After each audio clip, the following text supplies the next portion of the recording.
Mas eu fico curioso como a imprensa comprou o caso com o Felca e como a imprensa e as empresas de Big Tech reagiram quando outras pessoas o fizeram, né? Realmente, quando levantaram o lance que aquela Fontanelli, ela foi pra cima desse Rítalo, e ela tomou um processo e teve que tirar o conteúdo do ar, eu fico, né?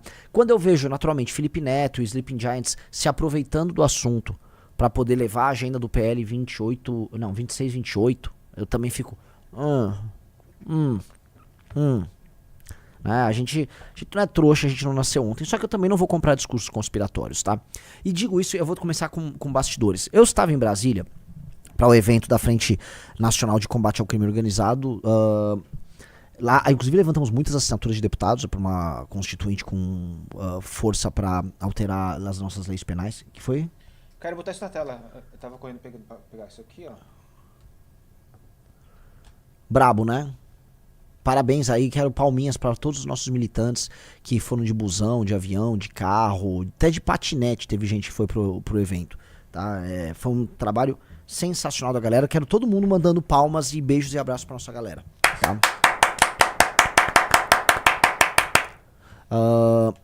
Mas voltando, nós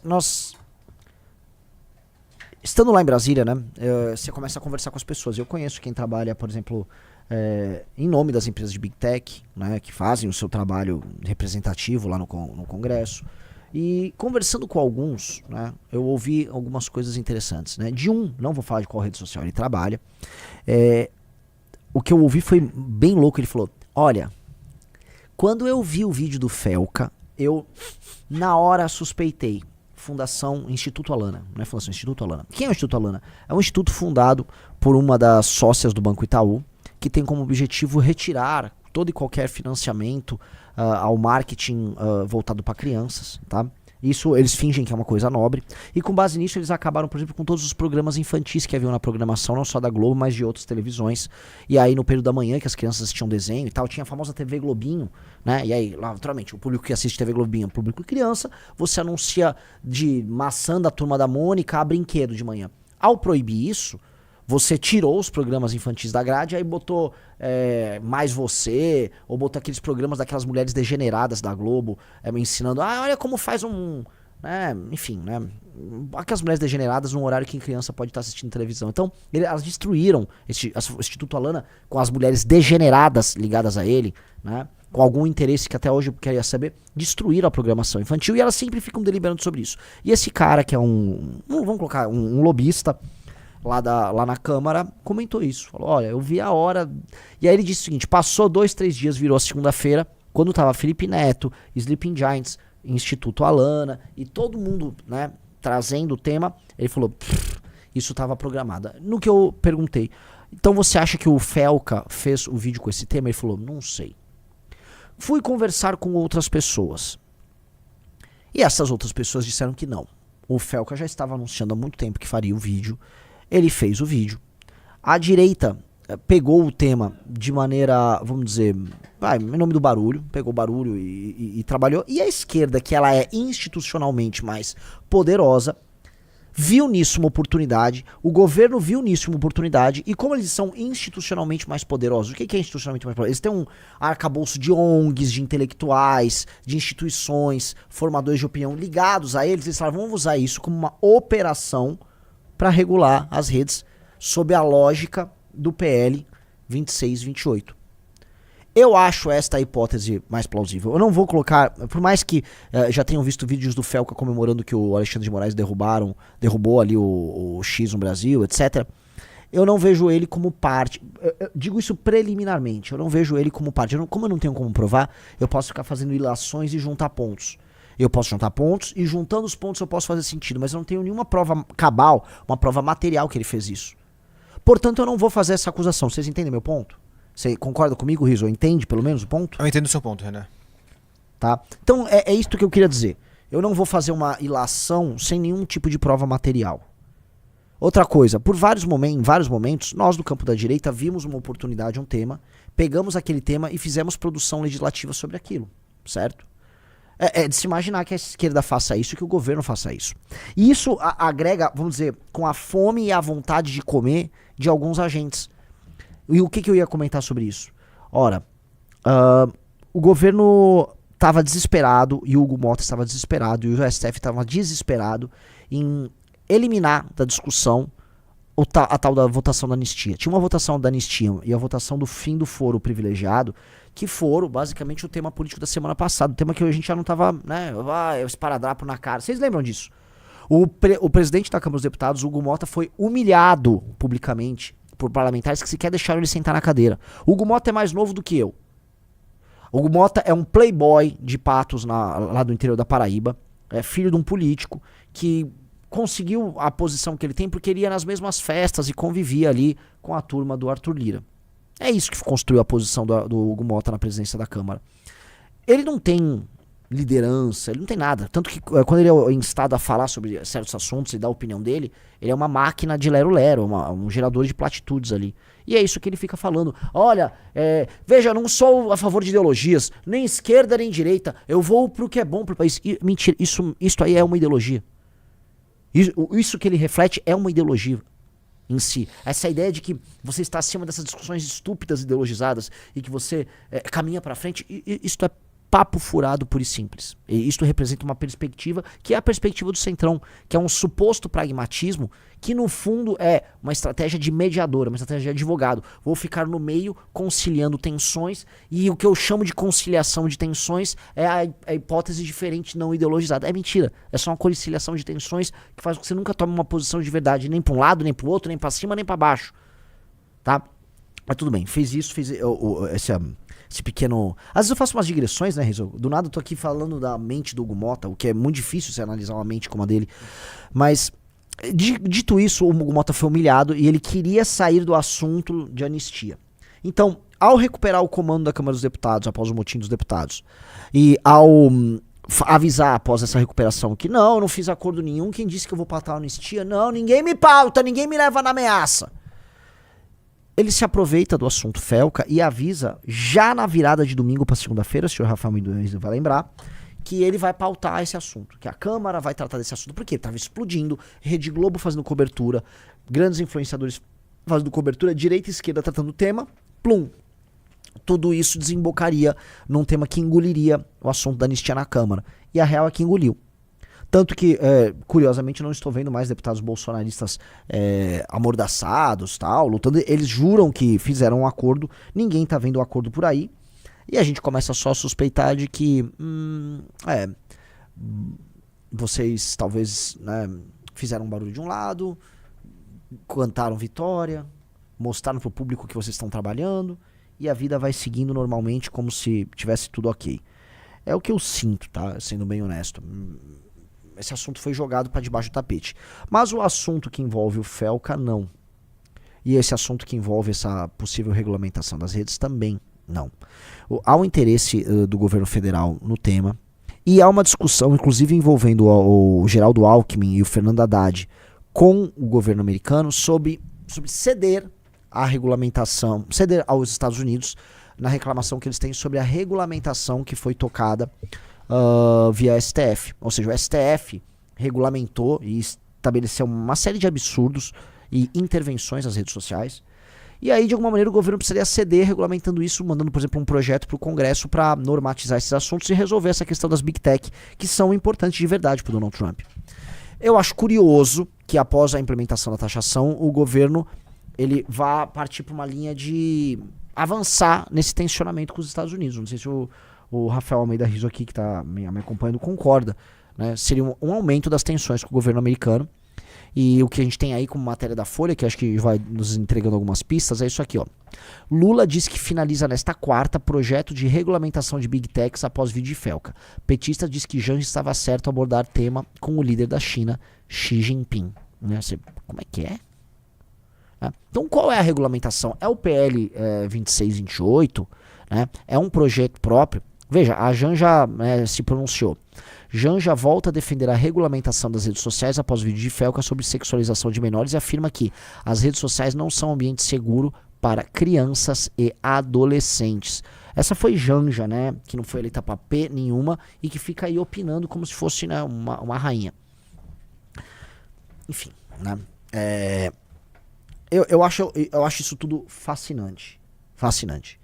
Eles querem deliberar novamente sobre as redes sociais. Eles estão falando, né? Há uma discussão sobre um firewall aqui, né? Que, vamos dizer, cria aqui no Brasil uma espécie de uma lógica, um sistema próprio, invadindo prerrogativas das próprias redes sociais.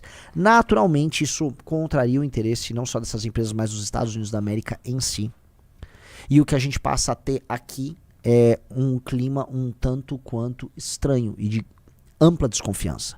A esquerda usar a temática das crianças para regulamentar a rede social, veja, é de um cinismo atroz, né? E lá vou eu denunciar a hipocrisia da esquerda, porque é a mesma esquerda que acha natural, não só nas redes sociais, mas em paradas gays, em Netflix e televisão, fazerem propaganda trans. Então, para essas pessoas, para essas bizarrices, volto a colocar, para essas aberrações morais da esquerda brasileira, tá? Você tentar influenciar crianças, em geral gays, porque em geral são meninos homossexuais e meninas homossexuais que estão confusos com o próprio corpo, com a própria identidade, a tomar uma decisão corajosa, que seria fazer uma cirurgia ou um tratamento químico pra mudar seu sexo. Pra eles isso é bacana.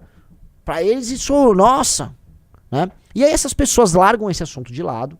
Também largam outros elementos de sexualização voltado pra criança, que eles sempre fecharam os olhos.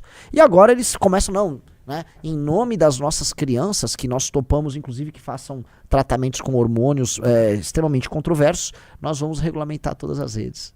E aí você pode fazer uma série de coisas, porque é aquilo, é uma porta que você abre e com esta porta aberta você tem meios de ação ali dentro, tá? E aí você se sente com uma prerrogativa moral para andar com esses assuntos. Esta é a prerrogativa que eles têm, uma prerrogativa de, se você for contra uma regulamentação, você é a favor da pedofilia,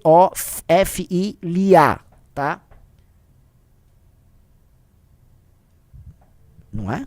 Então, esse é um jogo em que eles ficam numa posição, né? Aparentemente moral interessante. O Sleeping Giants, que quis tocar esse assunto, é um grupo que ele em si falava de criança trans e tem bandeirinha trans pra tudo. O Sleeping Giants é um grupo de, eu vou tocar, as pessoas que trabalham no Sleeping Giants são aberrações morais, são demônios.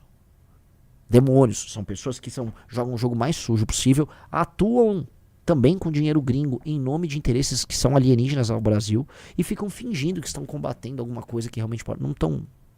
Isso tá merda. Então, vem aí algo que pode ser perigoso, só que a gente vai ter que juntar, né, todos os elementos oposições para enfrentar isso. E isso no momento em que a opinião pública está comprada com o vídeo do Felca. Então a pessoa fica com a visão turva. E esse é o problema. O vídeo dele traz uma denúncia que não é nova. Eu tô aqui há 2 anos falando de sexualização de menores em baile funk. As pessoas deram bola pro vídeo do Felca por algum motivo. Porque o que ele mostrou ali, zilhões de outras pessoas mostram e comentam. Porra, o Tim Lopes, nos anos 90, foi morto pelo Comando Vermelho porque ele estava fazendo uma matéria que mostrava que jovens na periferia não são apenas sexualizadas, elas eram praticamente mantidas como escravas sexuais pelo tráfico de drogas. Nos anos 90. Então, isso tudo acontece. Isso tudo já era denunciado antes. Aconteceu agora das pessoas entrarem num... fale disso, meu Deus, esse vídeo mostrou... Mas ele não mostrou algo muito novo. E aí as pessoas, o público, que é influenciável, ele entra, né, nesse torpor. E aí ele, né, façam algo. Calma aí, façam o quê? Vamos lembrar. Toda vez que o grande público, que a massa brasileira entra nessa paranoia ou nessa loucura, sai merda. Me lembro da Revolução Caminhoneira, quando houve uma greve completamente picareta e estúpida de caminhoneiros. 2017, Riso? 2018. E quando a gente falou contra, a gente foi cancelado já na direita. Não, que absurdo MBL. Né? Por quê? Porque chegou a ter 80% de apoio popular por uma greve que prejudicava as pessoas. Greve que foi resolvida basicamente com um acordo picareta do governo Temer com os caminhoneiros, né? Aumentando o subsídio daqui, ou seja, tirou grana da classe média otária que ficou orgulhosa com bandeira do Brasil, pegando fila pra abastecer o carro. Ai, estou aqui pegando fila pra abastecer o carro com a bandeira do Brasil, porque os caminhoneiros estão dando por mim. Bastou mandar as migalhinhas lá pro caminhoneiro, o caminhoneiro abandonou a luta pelo Brasil. E os otários ficaram lá pegando fila. Então o brasileiro, quando entra na pira, né? E aí, vamos dizer, prosseguindo, a coisa começa a ficar interessante. Parece que, assim, a gente não tem uma legislação já muito dura sobre todos esses assuntos. Nós temos. Você já tem o Instituto da Criança e do Adolescente, o Estatuto da Criança e do Adolescente. Você tem lei, o Marco Civil já trata disso. O que você não tem é vontade do Estado em atuar em nada que envolva isso. O Estado não quer atuar. Quando aquela vagabunda daquela MC que usa aparelho, qual é o nome daquela MC que usa aparelho? Pipoquinha? Pipoquinha. Ficar fazendo show pra menor, vê se o Estado tava muito preocupado. Não! Se você denunciava, você era moralista. O moralismo, não sei o quê. O Estado poderia, via poder executivo, ter uma força-tarefa combatendo tudo isso, sem precisar agora a gente criar legislação nova nenhuma que envolva redes sociais. O Estado poderia muito bem atuar, porque esses crimes que são cometidos no mundo concreto e no mundo virtual são facilmente enquadráveis e você pode buscar, atuar e pegar. Por que diabos não agem? Por que diabos nunca agiram? É sempre a lógica. Pânico moral, esquerda comprou o assunto, e aí vem uma regulamentação de um outro tema sem tratar objetivamente desse. E aí nos lembramos. Qual o papel hoje do Estado, dessa vagabunda, dessa mulher casada com esse leproso fedendo a cachaça? Não vou usar nomes, mas eu acho que tá bem claro, né? A vagabunda casada com o leproso que fede a cachaça. Por que ela não tá preocupada com a sexualização de menores naquelas favelas que esse governo de merda entra pra ficar fazendo acordo com o tráfico? Por que a vagabunda casada com o pudim de cachaça não se preocupa justamente com a gravidez na adolescência que acontece nessas favelas? Ela não se preocupa. Não há preocupação nenhuma, isso pelo contrário. Eles fazem libelos, eles escrevem, né, textos, fazem discursos em homenagem à liberdade, não só do MC Oruan, mas todo MC, de organizar essas mesmas festas em que menores estão sendo sexualizadas, e eu vou falar, abusadas sexualmente, por vezes sem nem perceber, à luz do dia.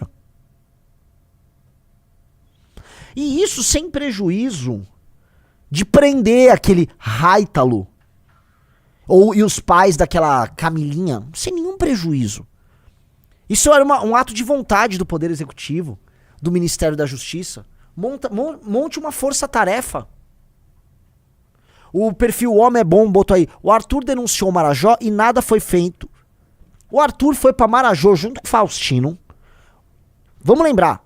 Ele foi lá. Ele mostrou que a mãe oferecia lá naquela ilha infernal de Marajó pra mostrar que o problema do Brasil é também o povo. Porque parece que o povo é bom. O povo é bom, pena que os... Não, o povo é uma merda também. Ele foi lá na ilha de Marajó, aquele pedaço de inferno na terra, e a mãe oferece a criança pra homem, pra marmanjo. O Arthur provou, ele mostrou. O que aconteceu? Tomou processo. Tomou processo. Foi aquele degenerado do canal Meteora, aquela aberração humana, aquele sujeito feio que dá dó, né? Tomou um tapa da mãe quando nasceu, ficou todo deformado. Ficar insinuando que o Arthur poderia ter abusado daquelas moças. Você lembra disso? Vamos falar mais de... Parabéns, Rafael Mendes. Vamos lembrar aqui do Queer Museu? Da criança viada no Queer Museu? Dessas imagens de criança seminuas que eram... isso é arte. Porque um viado pedófilo... eu sou um artista, vou fazer aqui, ó... Aí era permitido. Então você criava toda a indústria da sexualização, você valida a sexualização infantil como arte, e se você reclama, você tá querendo censurar. Veja, não fomos nós aí no Queer Museu fechar aquela exposição de merda. Hoje eu me arrependo. Queria eu ter ido lá, tacar fogo naquela merda. Queria eu ter ido lá, tacar fogo naquela merda. Naquele bando de bizarro. Uma das peças que tinha no Queer Museu era um macacão que você vestia para abraçar sua amiguinha ou seu amiguinho, em que a menina assumia um corpo do menino e o menino assumia um corpo de menina, e eles ficavam fazendo uma felação nova para se descobrir. Entendi. Todas essas coisas estavam acontecendo à luz do dia. Não precisavam de felca pra porra nenhuma. Eu não tô achando, Renan, mas eu lembro que tinha uma... Acho que isso aqui, ó. No Man também, ó. O peladão do Man? Mas era arte, né?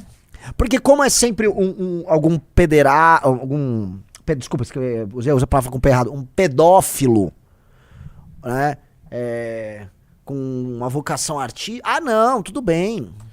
O pessoal, não sei se o pessoal lembra, isso tudo que tá borrado aqui atrás desse homem pelado são crianças, tá? Nessa performance.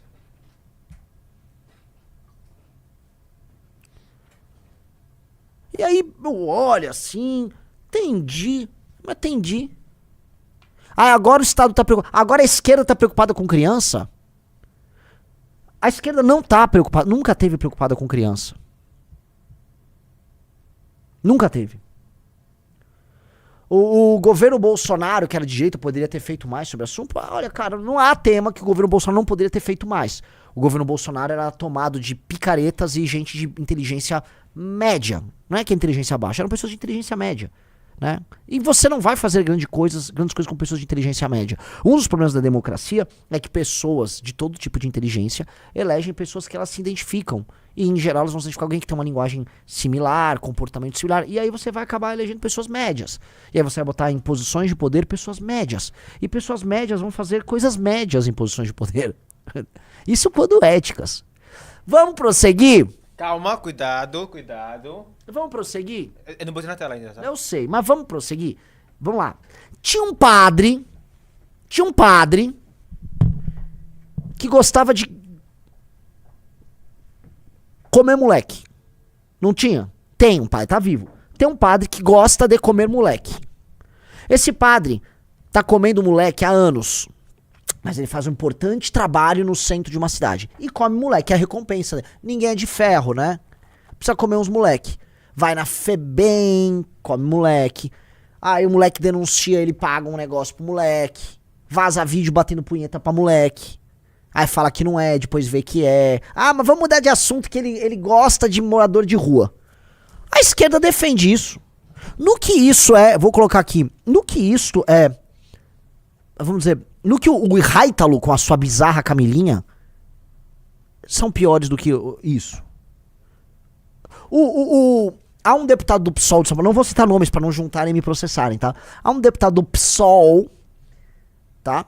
Que já se mobilizou lá em Brasília pra, não, vamos proteger nossas crianças, entendi. O mesmo deputado que quando vê um padre que gosta de fuder moleque, tira foto e atua, entendi.